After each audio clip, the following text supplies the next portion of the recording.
What's up, everyone? It's Andrea. Today, it's the Enterprise Malibu Surf Beach Party.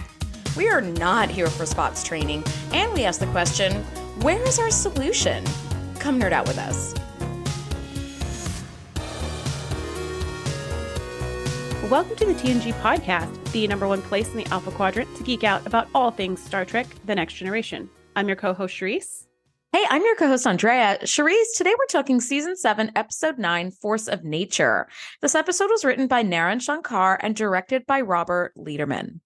A pair of sibling scientists show that warp drive propulsion is harming the very fabric of space. And then there's like a subplot that involves Data attempting to train his pet cat, Spot, which is less interesting to me. What are your initial thoughts on all this? So my initial thoughts that I wrote in my notes were, after reading the one sentence summary that Paramount Plus gives you, I was like, I think this is the one where there's that like brother sister duo and they turned out to be terrorists and then they come to some sticky end. But I don't really remember. So I was like, yay, bonus episode. Turns out it's not that episode. The episode I was thinking of is an episode of Voyager. So I had absolutely no recollection of this episode from start to finish. I was like, terrorists? Wait a minute. Okay. Yeah, this was a totally different this is a Voyager episode. And it was a really good episode. That's why I was like, oh, that was that episode where it's like, you think they're good guys, but they're bad guys. And you think they're trying to like free their friends, but really they're like rebels. This was none of that. This was none of those things I was thinking. So my initial thoughts were just like, oh, bonus episode. Like, this is going to be a brand new one for me. And it absolutely was. What about for you? Oh, that's fun. I haven't seen this episode in many years because, season 7. I really just remember that this is the one where those like sibling scientists are trying to tell us that like constant warp travel is like destroying the fabric of space and like we have to like stop.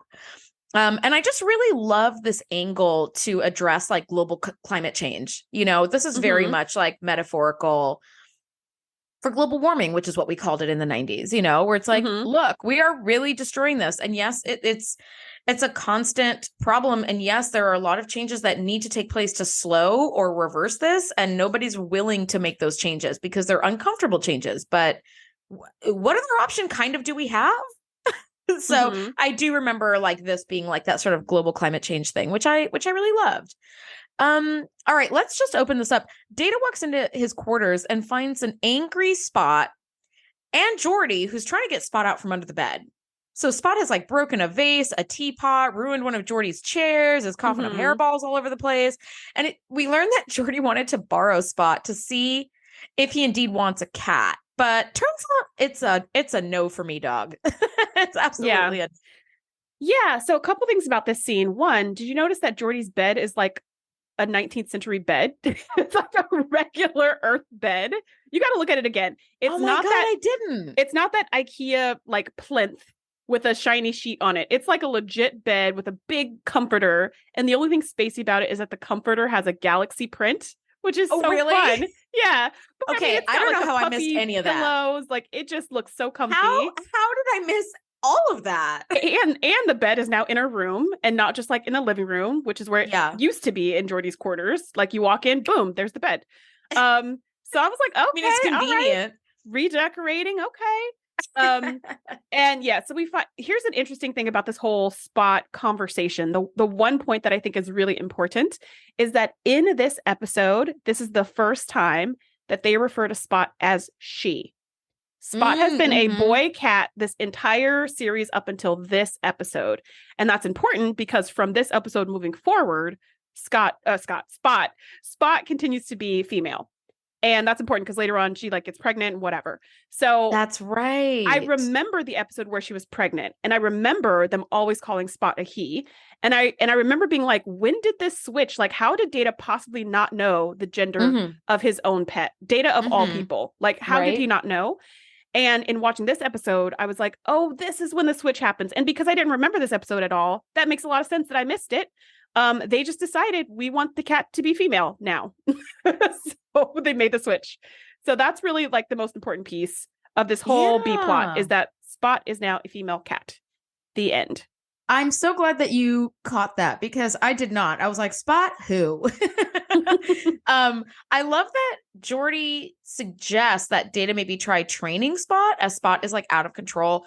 And now that I think about it, it does make sense that they had to change Geordi's bed, because if it was just like a platform with a sheet over the it, cat couldn't there be would under have been exactly. There's no place to go under, so you need a bed where like the cat can run under. And so Data is like, I never thought that my cat was out of control. It just does whatever it wants, and I just respected space. And I was like, okay, yeah, that's cool and all, but what is interesting is that Spot would like meow for something, and then Data would interpret that and be like, okay, feline supplement number 122. And then he would like meow for something else, and Data would like get out the yarn and play with it. And I was like, well, the cat has you trained pretty well, Data. Yeah, but not so much the other way around. That's what Geordi says to him later on.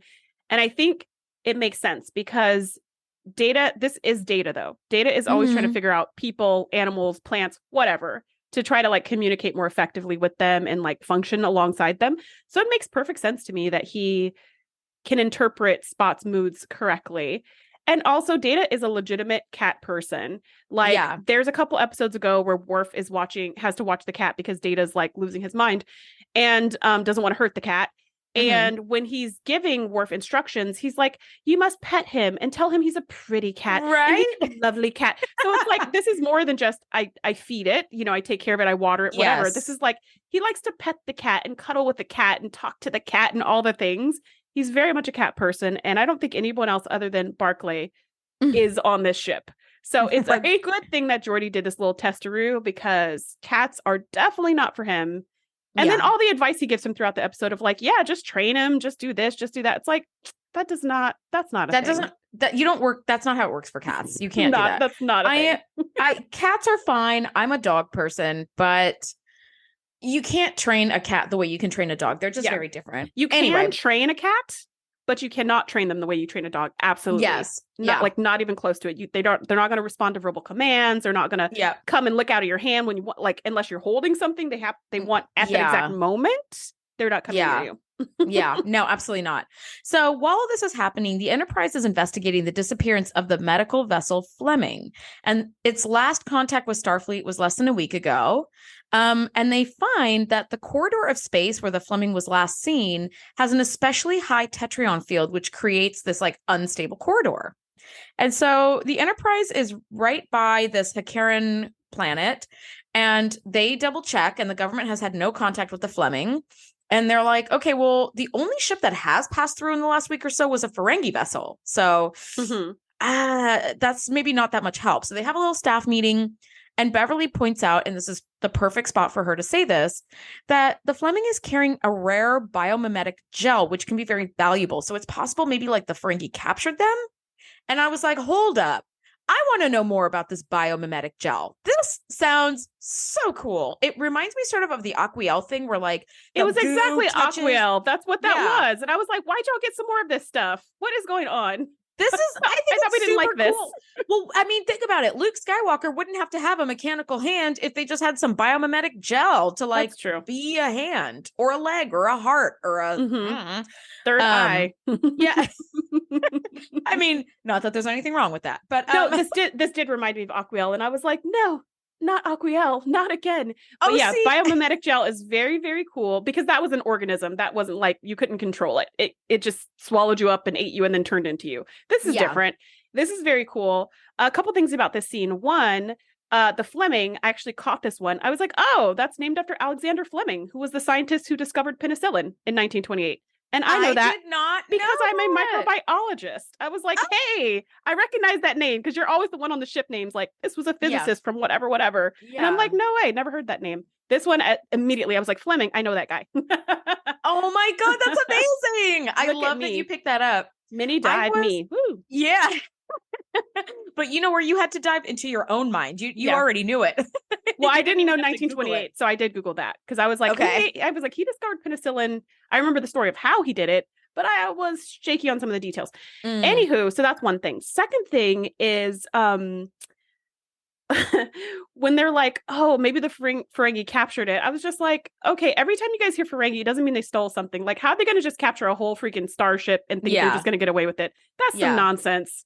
That is some nonsense. Now, if the ship was like unattended, I could see Ferengi coming being like, well, hey, rules of acquisition, find her keepers or whatever their rules are. Yeah, totally. But just to be like, oh, there was a Ferengi around here at some point. They probably like stole, like hijacked the vessel or something. I thought that was kind of ridiculous. Mm-hmm. But in any case, that's the only thing they have to go on. So let's see where it goes from here. Right. Now, Geordi is working with the engineering. Now, Geordi's working with the engineering team to increase the Enterprise's power conversion rates. And I was like, oh, is he doing this to try to find the Fleming faster or something? No, it turns out Geordi's old buddy is chief engineer of the Intrepid, which seems to be like passing nearby or something. Mm-hmm. And Geordi wants to make this extra effort to make sure his engines are like pristine, because it's like, listen, I've got a reputation. I'm the chief engineer of the flagship. Mm-hmm. My power conversion rates, my engines need to be like just a cut above everyone else. So I love that Geordi and Data kind of talk together, and you know, Data is like, I don't understand really why you're doing this, you know. And so yeah, he's like, what does this have to do with anything? He's like, nothing. Doesn't have nothing to do with at anything. all. It's a game of one-upsmanship I have with an old like rival buddy of mine, a friendly rival. And like he said that he very casually dropped that his power conversion rates on the Intrepid are 97.1. So I've been working for 48 hours straight to bump them up. And he does a little test to 97.2. Well, I'm trying to just beat him like by the smidgenest. This much, right? Yeah. Mm-hmm. Which I was like, oh my God, this is hilarious. And as they're talking, you know, Data tells Geordi he's been training Spot. And of course, Data being Data, he's done all the research and trying out sensor nets and biofeedback motivators. And Geordi says exactly what I would say. How about the phaser stun setting ought to work? I was like, damn, Geordi, you are so cold. But and Data is so shocked. Data's like, I would never stun my cat. And Geordi's like, it was a joke. Yeah. It was sort of a joke. Like, I would stun your cat, but yeah, I know you wouldn't stun your cat. I would never, for the record, I would never stun a cat or a dog or any animal, but I sure would think about it for a minute. I'm not going to say I would never stun an animal. I would absolutely stun an animal under the right circumstances. I mean, listen, if I'm camping and a bear is charging me, then like, okay, yeah. But like just a pet, maybe not so much. Anyway. Yeah, maybe not a pet. Maybe not so much a pet. Anyway, so Riker says that they're picking up a ship ahead on long-range sensors. It's the Ferengi transport ship that the Hakaran government said that they had seen a while back. And the warp and impulse systems are down. So it's like, you guys look like you're adrift. So the Enterprise kind of gets in closer to get into communications range to try to figure out what's going on. And as they get closer, the Ferengi fire phasers on them. It's like, wait, what? Wait, I thought everything was down. Mm-hmm. And the Enterprise returns fire and takes down their weapon systems with like one phaser blast at like 20%. Mm-hmm. And so now turns out most of their systems were really down. Yeah. Because that one shot was like, pew. Yeah, it was kind of all they had. By life support. All of that one shot. That was silly. Yeah. You guys should have tried a different technique. Like try calming over. Just hail them. Well, they couldn't. All their communications were down. So Geordi had rigged something. There was a lot of technobabble in this episode, but he rigged something to like bounce through the deflector dish, through the shield, through whatever to get like a signal over to them. Basically, he's using like a walkie-talkie or ham radio to communicate with them because they don't have those systems. And so he's like, well, we could like, you know, do this to this to this to this and bounce it around. And then we could like maybe cut through and get a hail going on. But the Ferengi were, you know, just doing whatever they could to protect themselves, I guess, with the silliest last stand ever. Mm-hmm. And so the hail goes through and Picard is like, explain yourself. Like all your systems were down and then you fired on us. What the F? What the hell? Yeah. And the daemon is like, you attacked us. You disabled our ship, and now you're moving in for the kill. Well, what? Well, I mean, they can absolutely do that. Like, this is the flagship. Just take us. Just take us. You know, they're not going to kill you. You know, they're not going to. They're going to drop you off at Starbase, whatever. That's exactly what they're going to tow you out of this freaking corridor and do whatever. So it's like, just take us, whatever. But that's not their approach. Their approach is like, oh yeah, you can't have us, human. We're going to tell Starfleet about this. We're going to lodge complaints and all of this stuff. And Picard's like, look, how about you come over here and we can talk about this and figure out what happened to you and kind of like, you know, just solve this situation because it sounds like some misunderstandings. The daemon wasn't having it. So then Picard was like, okay, fine. We'll just leave you here and we'll send a message to your government that you're stuck here. And hopefully one of them will come and get you at some point. In a couple of weeks. So all of a sudden Yeah, all of a sudden the Damon's like, actually, we could discuss it. You know, I love Picard for a million reasons, but one of the things I love so much about Picard is the way that he handles himself in situations like this. And he's nothing if not consistent. He is the first to put a hand out in friendship and say, look, let's talk about this. Let's figure this out. There must be some sort of miscommunication. He always has the best intentions. And then when somebody continues to be an asshole, he's like, alrighty then, well, we're just going to go ahead and leave you. Best of luck. By the way, those moon jellies are back and they're hungry for ships. So good luck. Later, beep, beep. And they're every single time the adversary's like, wait, come back. Maybe we can talk about this. Like, now you want to talk. Okay. I'd be delighted. Picard does this. Picard gives some really good subtle threats. He really does. He did that a few episodes back, like with the Klingons as well. Like he's really not one to back down from a fight, and he will stand by his word. Like if he says he's going to transport you over for an intergalactic chit chat about the problem, then he's going to do that. There's no trickery at hand. And if he says he's going to leave your ass, he's leaving yo ass behind, and that's the end of that. And I'm like, thank you, Picard. So finally, the Ferengi Daemon is more open to discussions. And then girl, did you notice this next shot of Riker towering over the sky? Yeah. 6'4" self over this like little ass Ferengi. And I was like, oh, I love it. Yeah. And Riker was like 3 inches away. They were like chest. And I don't even think it was Riker. Hysterical. I think it was the Daemon who was trying to get in Riker's face from how he was like yelling at him. And you're like, oh, sweetie. You can't even see his face to yell in his face. You got to back up a few feet. Yeah, you're yelling at his sternum, to be honest. Yeah. You're yelling at his belly button. Yeah, I did notice that shot. There were a bunch of really interesting shots in this episode. I don't think they were beautiful. I don't think they were well thought out, but they were different. This is one of them, this like chest to chest picture. There was also one earlier when Geordi was in engineering. He was readjusting the dilithium crystals like by hand. And the angle of the camera made it look like you don't know where they're at. Like it looked like some weird lab. And they had to turn the camera to be like, oh, shoot, they're in engineering. Yeah. And then later on in the ready room, or actually, no, I think later on in this scene, there's a shot over Picard's right shoulder. So the angle is really weird. And again, it looks like, what room is this? Where are we? And then you're like, oh, wait, it's the ready room. So there's a lot of really interesting shots and angles in this episode in particular. And I don't think they really do the story any justice. Like they don't make it better, but they are different. So, A for effort. That's cool. Yeah. Yeah. I'm going to have to go back and rewatch a couple of these shots because normally I like to think that I like notice them pretty quickly where I'm like, ooh, that's different. Ooh, that's different. But this one, I don't think I did as much. So I kind of want to go back and like see this again. Just for that, especially for Geordi's Downton Abbey bed, because like I really want to see that. Oh my god, I totally want to see that. Now this, the Daemon says that they've detected a Federation buoy, and then when they approached it, a Verteron pulse disabled their communications and engine systems, and they assumed that they were victims of some kind of new Federation weapon. So Picard and Riker tell Daemon that the Federation, that like the Fleming passed through the corridor a few days ago, but hasn't been heard of since. And Daemon says that they passed a medical ship a few days ago. And Riker's like, well, can you give us an idea of its heading? And this is the most Ferengi fucking thing ever. He's like, it's possible that information was recorded in our sensor logs, but we couldn't possibly retrieve it because we're just bogged down with so many repairs. So I wish we could help. And Picard is like, well, perhaps if we lend a hand, would that free up some time to like search through your records to give us that information? And Damon's like, I believe it would. So it's like a great little way to be like, I could help you, but gosh, I just have so many repairs that need to get done, right? It was really a great Ferengi way because the Ferengi are not going to just ask for help.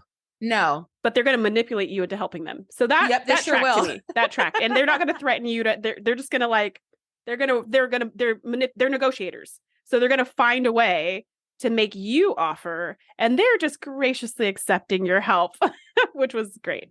Yeah, no, totally. Now, next scene, girl, we're back to Spot, and Data's going Spot down. This right here is why I don't do cats, okay? Brent Spiner has said that he hated shooting scenes with that cat because the cat would like scratch and it would not participate very well. And so filming just took so much longer than it needed to. And he was like, couldn't Data get like a dog or something? like a little bit more trainable. Mm-hmm. By the way, did you notice the objects on Data's shelves? He has his feathered hat and fencing foil from when he was one of the Three Musketeers in Barclay's holodeck program, which the nerd how in did me he was even like, get that? exactly. I was like, sorry, you can't take things off the holodeck. They would just disappear. They would disappear. And also you weren't even, that was like a holographic Data. Yeah, that was a holographic outfit. like, that wasn't like Data didn't walk into the program wearing that. That He wasn't sure even him didn't. at all. He sure didn't, but his like velvet cap and feather and foil was there, You think which it's I thought was great. maybe a memory of what Q did? Maybe it's a hat from that. Was he wearing a cool hat? No, because he was the friar. No, he was the friar. Oh, yeah, I gosh. thought that too, girl. I was like, but even still, like, is Q gonna snap your outfit back too? Whatever. He also had a violin and he had a ball of yarn for a spot, and I just thought it was really cute to see Data create like a home for himself in his quarters. We always make our house a home by like putting little trinkets around that have good memories attached and like framed photos and all that kind of crap. Mm-hmm. And I was like, I think it's so darling that Data also does that. Like, look at him being a little human. I just thought that was so cute. Even though I was like, yeah, that hat would never last. Never mind. You know what? Never mind. Whatever. It's fine. So many questions about this hat. Yeah, like, how did you get that hat off the holodeck? That's the question. How did you even know that hat existed on the holodeck? I know. He also did not walk into the program. Image of you. Yeah, he never even saw the holographic Data. Only Okay, Geordi, Riker, and Troy saw it. Yeah. That's it. So just so many questions around that, but whatever. And then Geordi kind of mentions jokingly that he's like, Spot's not the one that needs training. Like, Data's training is coming along just fine because he does everything that Spot demands. So, you know, Geordi's continuing to like one up his pen pal. And I just love seeing Geordi like giggling with glee at like beating his buddy by like 0.01% efficiency. I was like, this is adorable. Okay, so at this point, the Enterprise arrives at the Fleming's last known coordinates, and this really large debris field indicates that the Fleming has been destroyed. And as they're sort of picking through the debris, sensors are like, look out, we're about to be hit by a big Verteron field, which we know is what like knocked out the Daemon ship. So Picard's like, oh, you know, full stop, back up. And it's just full reverse into your room. Yeah, okay, totally. Well, we tried. That pulse is quick. That pulse is quick. It and really also, is. you know, it's space. So if you backed up, it would hit you eventually. I don't know. I don't get how this works, but okay. Can you hide around the corner behind some sort of moon or something? Yeah, jump behind a planet or something, because something's got to like absorb the wave coming at you, unless, because like with waves and dissipation of energy, that all makes sense on a planet like Earth because of air resistance, wind resistance. Yes, the atmosphere, or if it's in water, the water's the medium. There's something to absorb the energy as it passes. So that way, if you're further away from an explosion, for example, you're not going to feel the shock waves as if you're right next to the explosion. But in space, there's none of that. So a wave could, theoretically, just go on forever and ever. But that's not how it works in Star Trek. So they could have just backed up out of the way, but they weren't fast enough. So all of their systems are down. And then I was like, I wonder if that Ferengi ship is prepared. Where did that ship go? Is it still in the corridor? Right. They're like, ha, right? So now the Enterprise is down. No propulsion, no communication. They're fucked, right? Yeah. So an identified ship ends up rendezvousing with them. There are 2 life forms aboard. And next thing we hear is like, Captain, we're being boarded. And we get these 2 aliens with very ruffly outfits beam on to main engineering. And Geordi is like, intruders are here in main engineering. What do you guys want? And the alien said, to make you listen, you're killing us. And it's like, uh-oh, that's a great bum. That's a great place for a bum. Totally. So Picard, being Picard, of course, sits down to hear them out. They're siblings, they're scientists, and they have measured large gravitational shifts throughout their system. And if something isn't done, their planet will become uninhabitable. And those gravitational shifts are due to consistent warp travel in specific areas. It's sort of wearing the fabric of space thin, and like subspace is going to bleed into regular space, and you're going to cause a rift. It's going to be a whole thing, right? So Picard's like, why don't you make a request to the Starfleet Science Department? And the aliens are like, that would take way too long for them to dispatch a ship. We need help now. And we figured if we disabled enough ships, Starfleet would come and then we can plea our case. And so Picard's like, okay, look, we can talk about this, but like, I expect you to deactivate all your probes. And if you do not, we're throwing your asses in the brig and sending you to a starbase, and you have to answer for what you've done. And also restore power to my ship. And Like, also, what happened to the Fleming? yeah. Like, there's some demands here, but he's like, but I will hear you out because of the seriousness of your claims. Yeah. So again, it's Picard being Picard. It's such a perfect response where it's like, Yes. we don't negotiate with terrorists. So you have to fix all of that, undo everything you've done. And I will listen to you because what you're talking about is too serious to ignore. Totally too serious to ignore. So Sarova, the sister, and Rabal, the brother, agree. Although Sarova is more, she protests more, but he's like, I promise to re-examine your data, and I will have Data look over your data as well, because he can do it really fast. He could do it really fast, right? So warp damage, warp drive is damaging the fabric of space, and it's going to cause this instability that's going to cause a rift. And they believe that the damage caused by warp engines is cumulative. So each starship that passes through that corridor at warp brings them one step closer to like destruction. Because what Data said was like, what you're saying is correct, but it would take an engine that's like 1,000 times more powerful than like the most powerful engine we have to create a rift. And that's when Rabal is like, that's true if it's a one-time thing, but this seems to be a cumulative effect. So years of like low-level warp travel is creating this like damage, So Data tells Picard, like, send a Starfleet request to send a scientific vessel to explore the possibility. And Sarova is like, that's all you can do. More time, more delays. But honestly, I understand she's desperate, but like, what do you think is going to happen? What do you honestly expect is going to happen? Like, oh my gosh, this Data is scary. Everybody stop warp drive right now. Like, that's not realistic. Right. That's not how it works. And Data's conclusion was, because Picard was like, what's the conclusion? Is this research accurate or not? Like, is this true or not? Yeah. And Data's response is, it's inconclusive, right? We just don't have enough information to say one way or the other if this is true. And that's when Picard says, well, we'll dispatch a science vessel to look into this further. And I just wondered, like, why don't they run a simulation? Like, why don't they, isn't that what all these fancy computers are for? Like, that's the point of them. So just be like, computer, run a simulation with all these parameters we've put in, what will happen in this area of space. Go.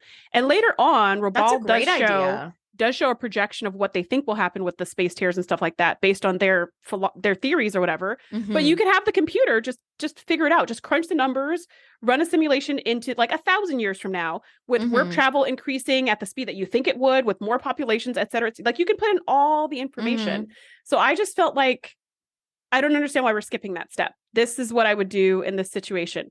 But they skip the step, and Sarova's just like, I need answers, and I need answers now, and da-da-da. And you're like, yeah, you're right. This is not how science works. And I get that it's a really important thing. Yeah. And as a scientist, if it's not like repeatable, demonstratable, like if it's not something that someone else can test and get the same results, then it just stays a guess or a wish. But if you have some clear evidence, now people can do something with that.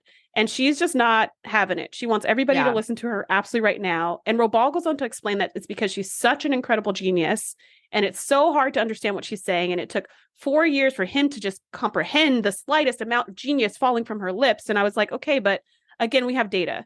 So Data can understand all of her prolific genius in like a second. All of it in a second. Yeah. So we don't need to know her for 4 years to understand her genius. Data can understand it. And he's said, after looking through everything, it's still inconclusive. Yeah. So I'm good with not believing that your sister is like so far beyond comprehension. Like, it's comprehensible. We just need more data. Yeah, we totally need more data.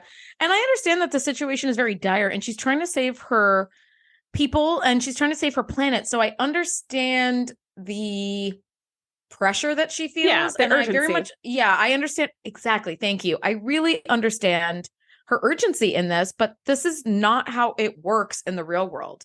Now, while this is happening, Riker ends up coming to Picard. They found the Fleming. She's intact with all systems down, which makes me wonder, like, what was that debris field we saw then? But that was that debris. I don't know what the debris field was composed of, but the debris, the probe or whatever that disabled the Enterprise was put in that debris field on purpose. So there was a bunch of booby traps throughout the corridor, just like that, sandwiched in debris fields, putting off these false, like transponder signals of Starfleet vessels that are down. Because that's what the the Ferengi daemon had said earlier. Like, oh, we heard this, we thought there was a Starfleet signal saying the ship was down. We went over there and boom, our ship was disabled. So I don't know where the debris came from, if it was there already or if these siblings put it there, but they took advantage of little pockets of debris within the corridor to disable a ton of ships. So that makes a little bit more sense because I was like, oh, we found the Fleming. It's destroyed. R.I.P. Fleming. Like, that's it. But it's like, well, no, turns out it's still intact. So God knows what that debris field was. But yeah, that was a booby trap, I guess. And that's a very good point. So they head out to the Fleming. But as they're heading out to the Fleming, the little Hakaran ship that they, that had the brother and sister suddenly starts moving off. But Rabal is on the bridge. So it's only Sarova. And he's not sure what she's doing. So he hails her and Sarova is desperate and makes a desperate move. She ends up overloading the ship's engines and creates a warp breach that destroys the ship and her. And the Tetrion flux in the area starts increasing rapidly. And this rift ends up forming, which is so pretty. It's like this purple, cloudy, swirly nebula. It's beautiful. It's like some space cotton candy. It totally does. And it looks very much like something we've seen in like seasons 2 or 3, where like they're stuck in a rift and there's no way out and all that stuff. And I was like, ooh, this is super pretty. So shit. Now Sarova has played her hand, and it's a very deadly game that she's just played because she was desperate to prove her point, which she proved. But now it's like, fuck, the Fleming is intact, but it's inside this rift. And a high energy distortion is like rocking the ship around, and the waves are more intense in the rift. So the Fleming shields can only survive for 12 hours. So now we've got a countdown. And it's getting sucked into the rift. So here's a couple issues I have with this entire train of thought. Sarova could have remotely controlled that ship. Yeah, she didn't have to die. There's absolutely no reason. There's absolutely no reason for her to die. She could have remote controlled that ship out into any area of the corridor in theory and blown it to high heavens, and then seen, oh, look, a rift just opened. So she could have done that. Told you so. And she could have proved her theories. Also, she could have done it in the opposite direction instead of right next to the Fleming. Like, I don't know, just seemed not well thought out for these geniuses. Well, desperate times, I guess. She really wasn't thinking it through. I mean, like, I don't know. But do you see what I'm saying? Like, she could have there was no reason for her to die. Yeah. And if she was going to blow herself up. None at all. There was no reason. There was no reason at all. And then it would have been better for her to stay alive, having blown up the ship out in space, because she could have continued the research. Granted, she'd be in the brig continuing it, but she could continue her research from any penal constellation anywhere. Yeah. And this just was really short-sighted. And then for it to happen to blow up right next to the Fleming when she knew the Fleming was there just felt kind of like an extra little screw you. Like, you could have just done it a little bit to the left or a little bit to the I don't know. So anyways, now the Fleming's trapped. And so now we have a clock, and now we have stakes, I guess. And now we have stakes. We've proven that the theory is true. And we also need to save this ship. But the Enterprise can't just go over there and pick them up, because they can't use warp drive, because warp drive will make everything worse. So it's like, how do we get in there and get the people or get the ship without being able to actually move really fast? So now we've got this big conundrum. Yeah. And data suggests that we coast into the rift. What if we do a brief high intensity warp pulse for like just a moment, and then use that momentum to coast through the rift without using more warp power? Which I was like, you know what? I love this solution because it feels real. Like, you don't have to be Data to come up with something like this. This isn't like if we reverse the polarity and then jumpstart the whatever, right? This is just like, it's like surfing or riding a bike or skateboarding. Like, you get some downhill momentum and then you just coast. Like, you don't put any more power in, you just coast through. So as they get to work on the plan, Geordi is kind of kicking himself for missing the information, for missing the formation of the rift by warp fields. Like, how did I miss this? I'm like supposed to be this like brilliant engineer, right? But it's like, really, Geordi, like, you have been in all sorts of pickles with the Enterprise, trying to survive as best you guys can, like with each conundrum that you meet every week. There really isn't a whole lot of time for like some deep reading on like warp propulsion damage to the fabric of space. You know what I mean? Especially because Sarova's research was still inconclusive. So how would you have known this? Well, but he is kind of kicking himself. And Data says much the same thing. Data says and even with everything Geordi's saying of like, how could I miss it and all of this stuff, or how could we miss it? It's like, well, but now you have Data. Like, how did Data miss it? He didn't. And Data explains she was using theories that are like so off the wall, and she was using these leaps of logic that had no data substantiating them. So there's no way we could have followed that path without just being like, well, let's just believe her. Like, there's no way to follow that path. So like, you shouldn't feel so hard on yourself, because doing everything the way we did it did not lead us directly to her conclusions, even though she turned out to be correct. So anyways, Geordi is just feeling really, really lousy, and he's feeling really guilty, and he's feeling really sad that she died. So he goes to 10 Forward and sits with Rabal. And, it was interesting when he first walked into 10 Forward, I thought Guinan was going to be there. And I was like, oh, he's going to have a heart to heart, and Guinan's going to like talk him through it or whatever. But no, she wasn't. And I was a little sad. But he did go. Wouldn't that have been a perfect time for her to like? This would have been the perfect place for her to be. Yeah. And for Rabal too. Yeah. Right? Because Geordi goes to 10 Forward for some of that contemplation he needs, and he finds Rabal grieving the loss of his sister. And it's like, yeah, she would have been wonderful, Rabal, and for Geordi to be that like listening ear.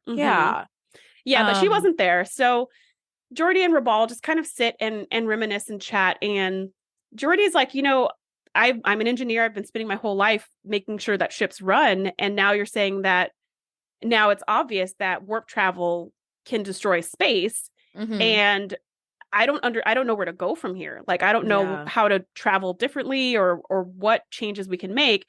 And Rabal is just like, there are no easy changes. It's going to be hard. It's going to be difficult, but it's necessary because once, my goal is for everybody to stop warp travel in the whole, at least our whole planet, and eventually definitely the whole corridor, and probably the whole universe. Star system. Yeah. At least. Yeah.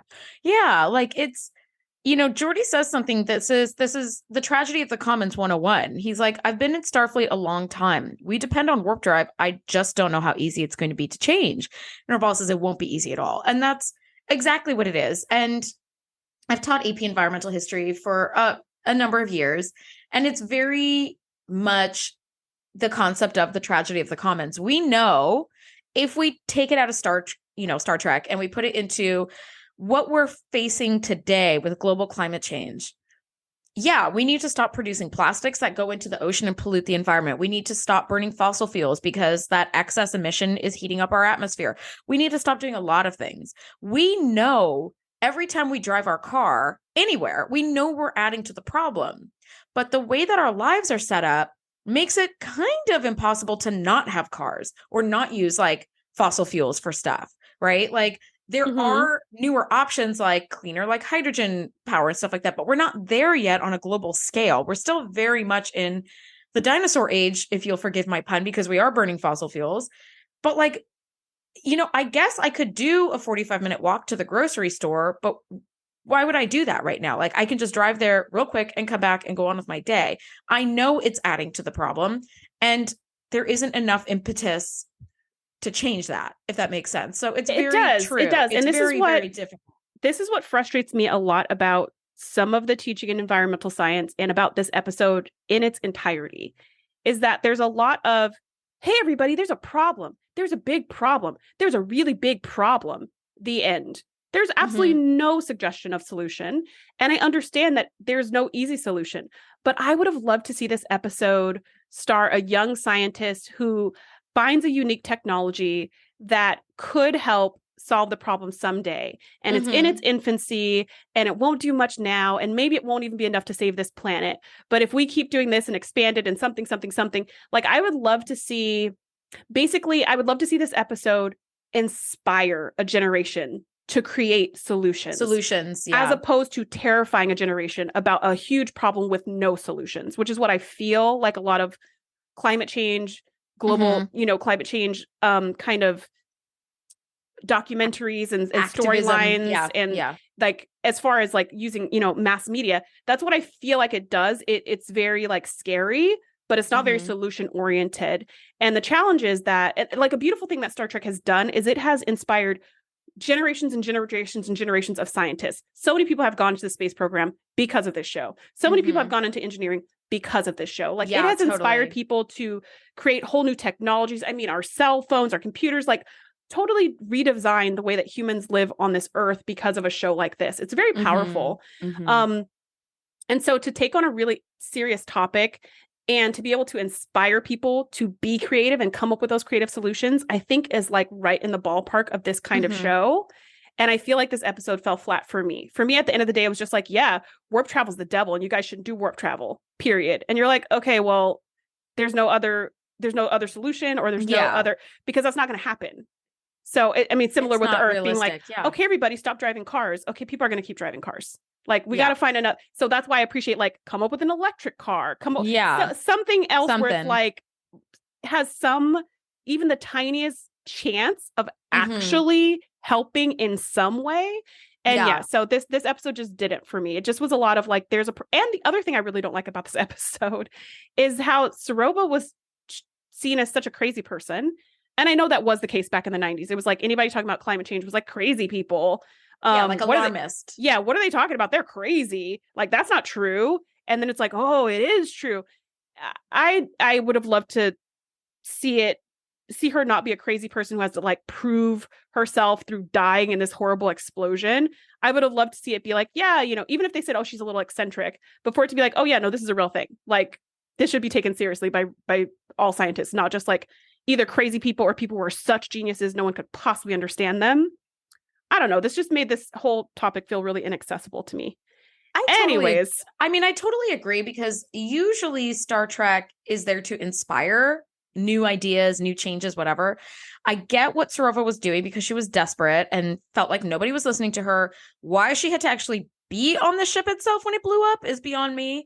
But yeah, no, I get it. Like, this one doesn't come up with any possible solutions. And as you and I know, as scientists, even the first step of a solution, while it might be clunky, it may not be ideal, it's a starting point for everything else upon which you can build, right? Yeah. So it's like, okay, I worked, when I lived in Hawaii, I worked at a biodiesel research facility where it was an algae farm, which we farmed algae, and then we would dehydrate the algae and extract the oils and then turn that oil into a biodiesel. And it was a very clunky system, but it was the first of its type that was making biodiesel. So it ended up being, when you take all the costs into account, it ended up being like $50 a liter or something for that biodiesel. So it was like not really, it's not scalable and practical. Yes, it's not scalable and practical. But however, it did inspire like further works, which continued to streamline it, right? Like, think about the first CD player, big and clunky and expensive. And now CD players, I mean, they're obsolete, but like, you can get them at the fucking dollar store now. So it's, you streamline the process. But yeah, you're right. Like, this one didn't really give any solutions. So here we are on the Enterprise. Data has done the warp pulse calculations. They'll fire maximum power for 6.3 seconds before shutting down. So they're like, okay, let's power up. Let's shoot our shot. While they're doing this, now off they go, 6.3 seconds of warp, and then they shut it down. But crap, sensors detect that the Fleming is attempting to fire up its warp engines inside the rift, but they don't have communication, so they can't tell them to like not do that. So if it does get its warp engines up and running, the warp residue will make the rift grow, and they've calculated their momentum exactly to the specifications of the rift as it currently stands. And if that rift gets any bigger, they won't have enough power to get out. They will now not have enough momentum to get out. And shit, the Fleming did it. The rift has increased by 2.3%, and now we no longer have enough power to escape the rift. So now we're all stuck. And this is when Picard does what he does best. He's like, options. Yeah. Okay. So another thing about this scene. I know what your final thoughts are going to be. Okay. They're not going to be super positive. They are not. So like, we couldn't put a little buffer. We wanted to make sure that this little rubber band idea left us like 3 inches outside the rift. We didn't want to make it go a little bit further. Like a mile out? Yeah, 2 miles. I mean, it's a starship. Just give it some space. So that was the first thing. It was like, well, okay, well, whatever. And then the second thing is, like, couldn't you just like back up a little bit and take like a bigger running start? Or just instead of warping at 5, they could have warped at 6 or 7 for the 2 seconds or whatever. And it would just given them a little more. I think they did. what they said was maximum warp burst. So it probably was like 9.9 for 6.3 seconds or something like that. I don't know. So then, back up and do it for 6.7 seconds. Yeah. That'll leave them a whole light year on the other side. Yeah. The other thing is this is their plan. They're going to coast through the rift past the Fleming, and they're going to, because we're assuming everyone's shields are down, they're going to beam the entire complement of the Fleming onto the Enterprise as they pass, through the rift. So they're going to have seconds to bring everybody over. And I think there was like 450 people on the ship, and they're going to beam them all over in like 1.2 seconds. Where was this ability when they were on the planet where Data was trapped with Lore? Where was this ability all the other times when they had to beam out more than 3 people at a time? Yep. Granted, I know we have like 27 transporter rooms, but for some reason, we have to do 17 passes through a planet to pick up our whole away team. And here we're just going to coast by in 53 seconds or less and pick up 450 people in a pass. I just felt like, Enterprise, y'all be messing around too much. You bring your C game too often.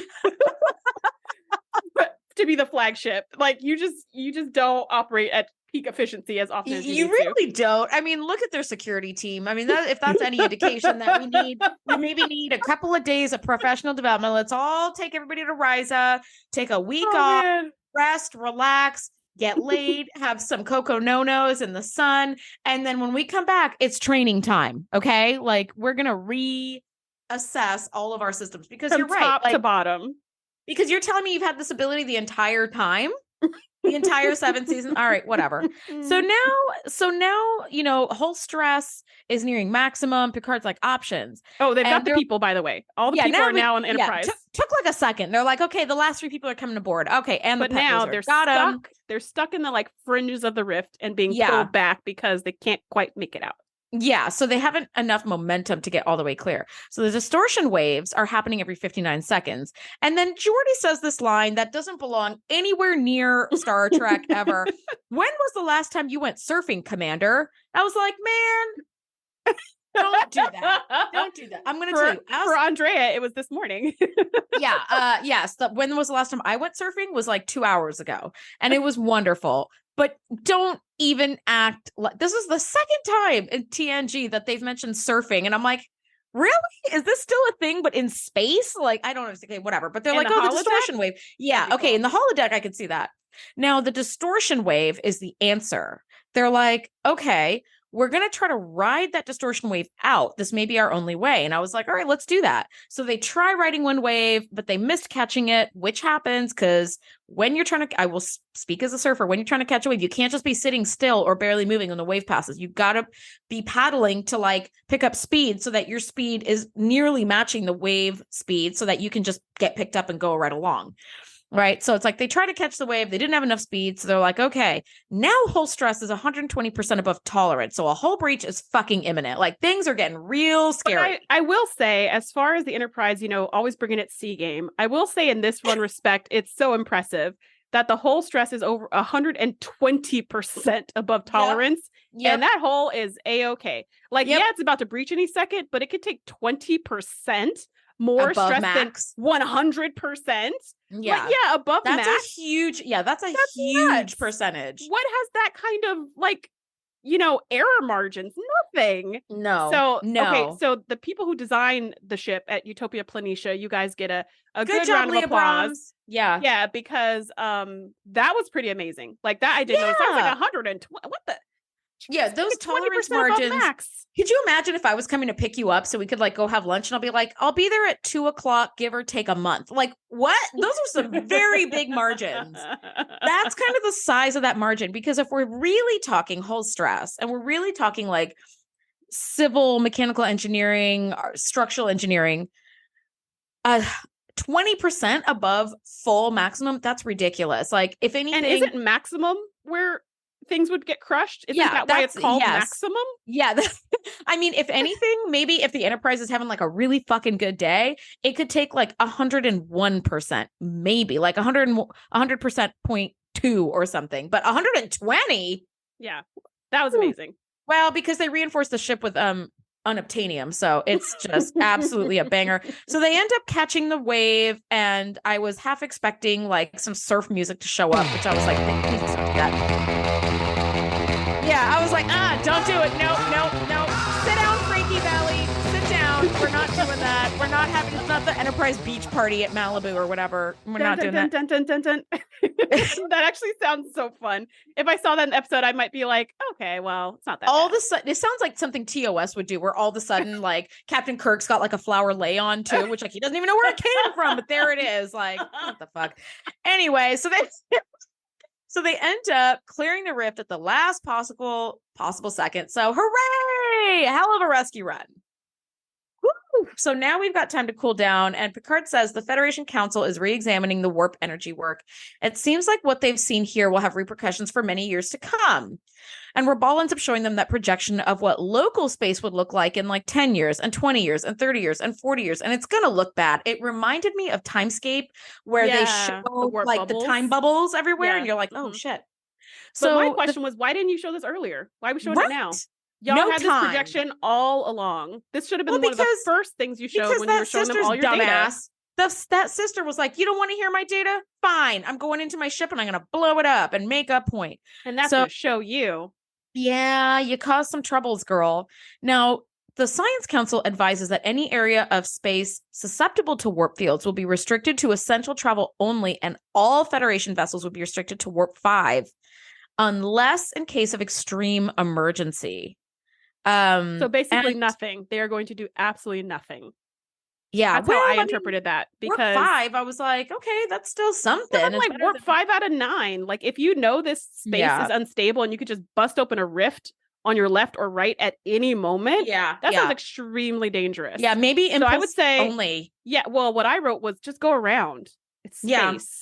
Just don't do this corridor and this whole area. Just go around it in 3 dimensions. Yes, and I know it's going to go above, below it, go at an angle, around it. And I know it's going to take longer because that was the whole point, is the corridor, cut some time. But again, time, you guys are making your own deadlines. So if somebody's getting from this side of the rift or from this side of the corridor to the other side of the corridor and they're going around, hey, everybody, it's going to take longer. That's it. Mm-hmm. That's all you have to do. Unless there's some sort of like medical crisis, there's really no other reason to be doing all that. And Picard does say, like, all this while, I was damaging the thing that I hold most dear. And I was like, aw. And then that's like where the episode ends. Well, so Robal does mention, we're already starting to feel the effects of climate change on our planet from this rift that my sister opened. So I know she was making a point, but she also made it much worse, like, way worse. Point.